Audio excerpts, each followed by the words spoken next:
오늘은 주말입니다. 당신은 연인과 두근두근 행복한 여행을 떠나기로 했어요. 멋진 바닷가 근처로 가서 바닷물에 발도 담그고 신선한 회, 그리고 고소한 대게도 먹고 근처 멋진 카페로 가서 연인과 함께 라떼 한 잔을 마시고 멋진 바다 위 일몰을 구경하죠.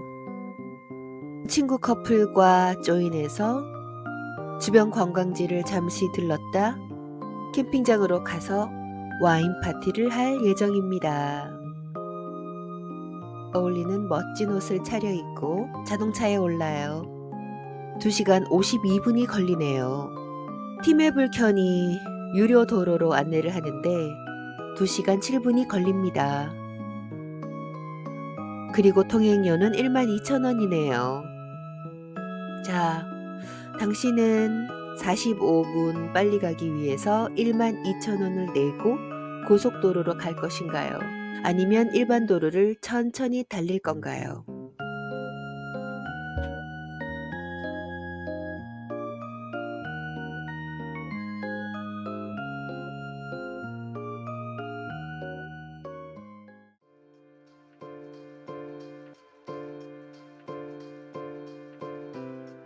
역시 똑같은 주말 아침이에요.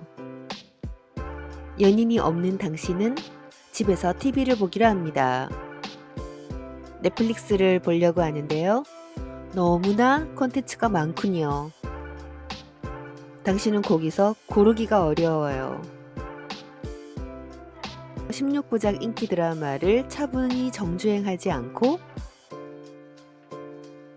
유튜브를 켜죠. 유튜브에서 요약 영상을 찾아본 다음에 넷플릭스를 끕니다. 다른 유튜브 영상을 더 찾아보는군요. 이번에는 쇼츠를 켜네요. 강아지, 고양이 영상이 너무 재미있어요. 문득 시간을 보니 1시간이 흘렀어요. 눈도 아프고 배도 고파요. TV를 틀어놓고 요즘 핫한 요리 프로를 봅니다. 하지만 요리를 하고 싶지는 않아요. 스마트폰으로 배달 음식을 주문하죠. 요즘 배달 앱에 보면 2,000원을 더 내면 20분 더 일찍 갖다 주는 퀵 서비스가 추가가 되어 있어요. 당신은 퀵 배달 서비스를 클릭하나요? 아니면 일반 배달을 클릭하나요?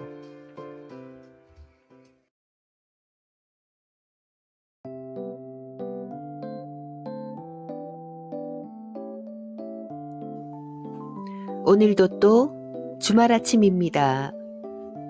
연인도 없고 집에서 TV도 보기 싫은 당신. 친구와 만나 밥도 먹고 경복궁에 가기로 했어요. 지하철을 타고 가기로 했죠. 지하철 최단 거리인 10번 코스를 검색하죠. 5번째 칸을 타야 환승을 빨리 할 수 있다는 걸 당신은 알고 있죠. 지하철이 서면 사람들과 부딪히기 싫어서 재빠른 걸음으로 환승 통로를 떠나 경복궁과 연결되어 있는 출구로 가기 위해서 지하철 맨 끝에 서서 다음 지하철을 기다립니다.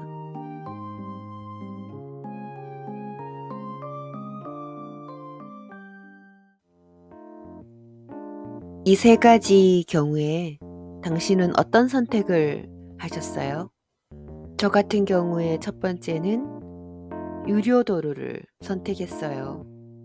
그다지 바쁜 것이 있는 것도 아니지만 막히는 도로를 빨리 벗어나고 싶은 생각에 10분이라도 더 빠른 유료 도로를 선택하죠. 유튜브의 경우도 바쁜 생활로 시간이 부족할 때는 처음부터 끝까지 다 보지 못하고 친절한 설명이 깃들어져 있는 요약본을 본답니다. 이것은 도대체 왜 이럴까요? 가만히 우리의 생활을 들여다보면 TV를 보면서 동시에 스마트폰으로 검색을 한 적이 여러 번 있을 거예요. 빨리빨리 문화에 익숙한 한국 사람들이 늘 바쁘다고는 하지만 요즘 사람들의 시간관념은 예전과 확실히 다르죠. 시간의 가성비를 극도로 중요시하고 사용시간의 밀도가 매우 높아졌어요. 이것은 단지 바빠서가 아니죠. 소유 경제에서 경험 경제로 경제의 패러다임이 이행하면서 시간이 돈만큼이나 중요한 자원이 됐기 때문입니다. 예전에는 비싼 소유물을 과시하는 것이 중요했다면 이제는 여행지나 맛집, 핫플레이스의 인증샷으로 자랑을 하는 시대니까요.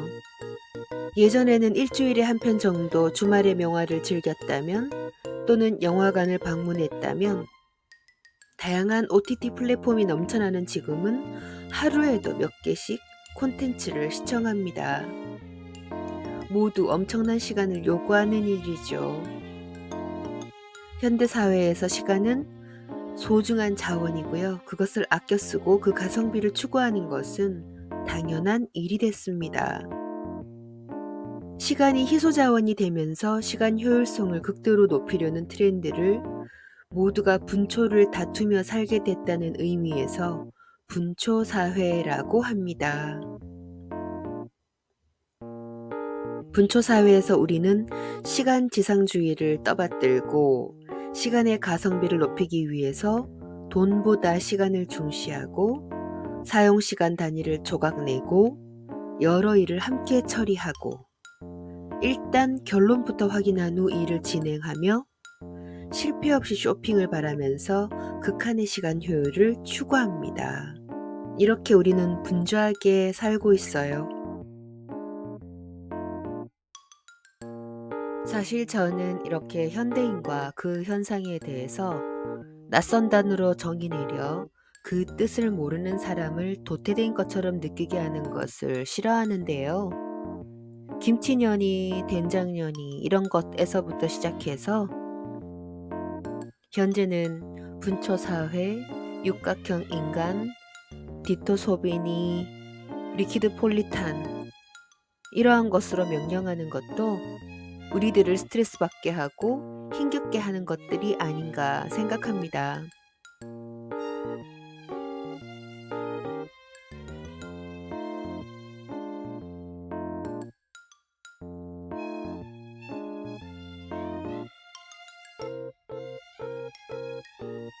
아니 그런데 왜 그 맛있는 김치와 된장에는 저런 말을 스시녀에는 저런 의미를 두는 거예요? 제 생각에 정상적인 한국 사람이 만들지는 않은 것 같군요. 스시에 좋은 의미를 붙인 걸 보면 어떤 사람이 만든 건지 로봇인 저도 알겠네요. 아름답고 슬기롭고 강인한 한국 여성들 이런 차별적인 말에 흔들리고 속상하지 마세요. 김치 못 먹고 된장 없는 너희들 실은 너무 부러운 거지? 아 열받지 말아야지. 이러한 말을 모르면 그 또한 소외되는 것처럼 느껴지거든요. 그냥 주어진 삶을 열심히 살아가면서 조금 평화롭게 살아갈라든 대체 언제 트렌드가 돼서 돌아올까요? 평화롭고 조용한 삶은 왜 발전이 없다고 느껴지는 걸까요? 많은 정보를 처리해야 하는 현대 사회에서는 도무지 실현이 어려울 듯 보이는 일입니다. 바쁘지 않고 느긋하게 살아가는 삶. AI가 모든 것을 해줄 때 우리의 삶이 그렇게 될 수 있을까요? 아니면 AI 시대에도 우리는 또 다른 괴로움, 또 다른 문제점을 안고 살아가야 할까요? 자, 어쨌든 우리들은 현재 너무나 바쁘게 살아가고 있어요. 외국인들이 한국에 와서 제일 먼저 배우는 말이 빨리빨리라는 농담이 있을 만큼 우리는 언제나 바빴지만 우리뿐만 아니라 미국인들도 1950년대보다 훨씬 더 빠르게 말하고 덜 자고 심지어 도시인들은 20년 전보다 걸음을 10%더 빠르게 걷게 됐다고 합니다. 우리는 정말 가속의 시대로 가고 있군요. 예전에 우리는 최저가로 구매하려고 엄청나게 검색을 했죠. 그런데 요즘 사람들은 그 과정이 너무 피곤하고 차라리 그 시간에 다른 일을 하기 위해서 최저가 탐색을 포기하고 있어요. 발품을 팔아서 절약해 얻는 효용보다 그 시간을 절약해서 새로운 경험을 하는 효용이 더 크다면 최저가 탐색을 포기하는 것이 합리적이라는 것이죠. 가격 대비 성능의 효율을 의미하는 가성비만큼이나 시간 대비 성능의 효율, 즉 시성비가 중요해진 것입니다. 시성비가 중요해지면서 사람들은 시간을 조금이라도 아껴주는 서비스를 이용하고 있습니다. 당근마켓에는 중고 상품 거래뿐 아니라 이색 아르바이트 자리가 아이템으로 자주 올라오고 있어요. 동네 유명 맛집에 줄서기, 자녀 등하교 라이딩, 강아지 산책시켜주기 같은 시간을 아껴주는 대행 업무입니다. 또 요즘 젊은 세대 직장인은 직주 근접을 매우 중요하게 생각하죠. 예전에는 내 집 마련이 우선이었기에 일단 집값이 저렴한 교외에 내 집을 마련하고 1시간 이상의 출근을 감내하는 것이 당연한 일이었어요. 하지만 이제는 내 집이 아니더라도 거주지와 직장의 거리를 줄여서 불필요한 출퇴근 시간을 아끼고자 하는 사람들이 늘고 있습니다. 직장을 구할 때 보수나 평판, 성장 가능성과 더불어서 이제는 회사의 위치를 따지는 구직자가 늘고 있는 것. 그것 또한 시성비의 맥락에서 이해할 수 있겠죠. 재택근무나 유연근무제의 존속 문제도 사실은 변화된 시간 개념과 밀접한 관계가 있어요. 팬데믹 때 시행됐던 재택근무는 직장인들에게 출퇴근 시간, 그리고 직장에서 무의미하게 흘러가는 회의, 회식 등의 시간을 절약할 수 있음을 알게 해줬어요. 분초사회의 직장인들은 업무 시간을 조각내서 철저하게 모듈화합니다. 최근에는 반차를 넘어서 반반차, 반반반차를 도입하거나 도입을 검토하는 기업들이 늘고 있어요. 근무 중 은행 업무를 보거나 병원에 다녀오거나 자신의 필요에 따라서 휴무를 유연하게 사용하는 거죠. 또는 짬 PT, 틈새 PT, 세미 PT 등 점심시간에 30분에서 50분가량 운동을 즐길 수 있는 프로그램을 활용하기도 합니다. 시간을 촘촘한 모듈로 구성을 해서 효율을 높이는 것이에요.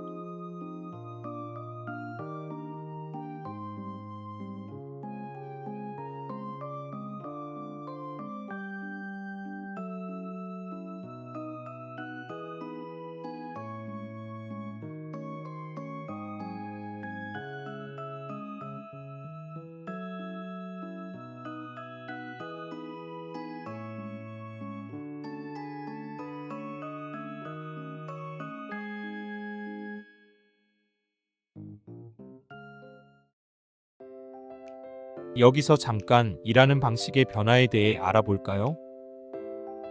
일하는 방식과 근무 환경, 그리고 문화에 대한 관심이 어느 때보다 높고 일에 대한 관점이 다양해진 지금의 한국은 관점이 다양해진 만큼 갈등도 불거져 있죠.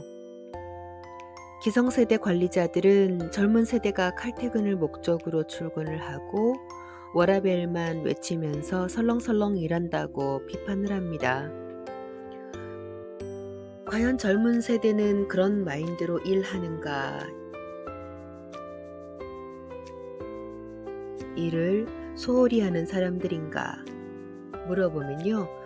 단언컨대 그렇지가 않다고 합니다.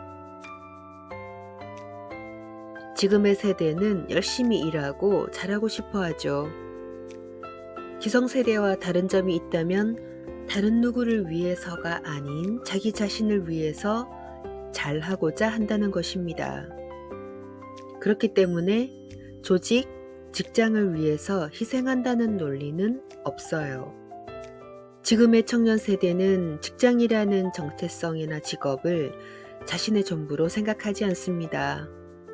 지금 다니는 직장을 평생 다닐 것이고 이 회사가 내 노후까지 책임져 준다는 생각은 청년 세대는 물론 기성세대도 하지 않을 것입니다.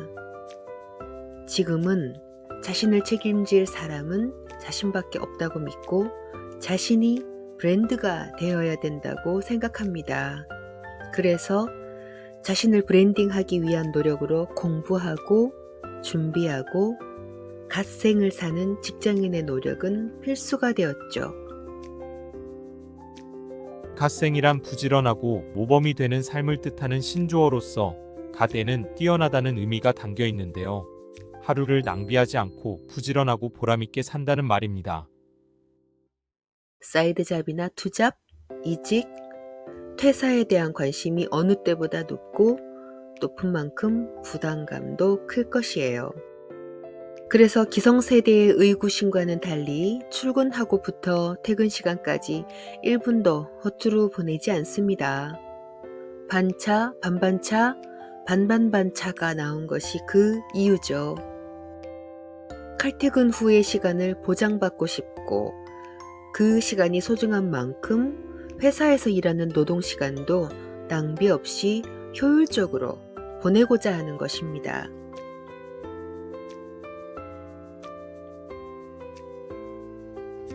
(2022년) KBS 시사기획창에서 2030은 왜 퇴사하나?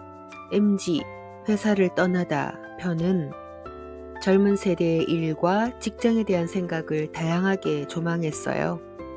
제조업, 서비스업은 구인이 너무 어렵고 구하더라도 금방 그만둔다는 내용입니다. 어떤 전통의 제조업 관리자는 이렇게 말해요. 우리 회사는 정말 좋아요.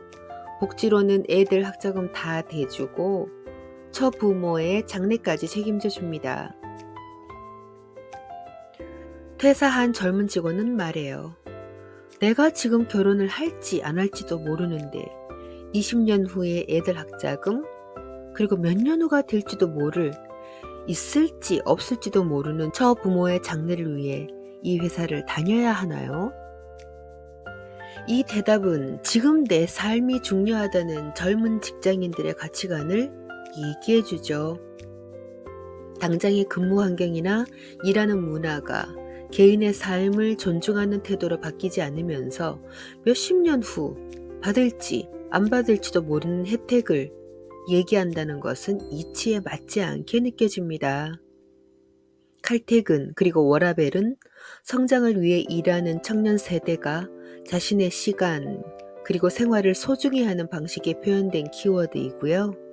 자신의 삶을 사랑하는 합리적인 방식이죠. 기성세대가 오해하듯이 그 자체가 목적이 아닙니다. 그렇다면 회사의 중요한 덕목도 바뀌어야 하지 않을까요?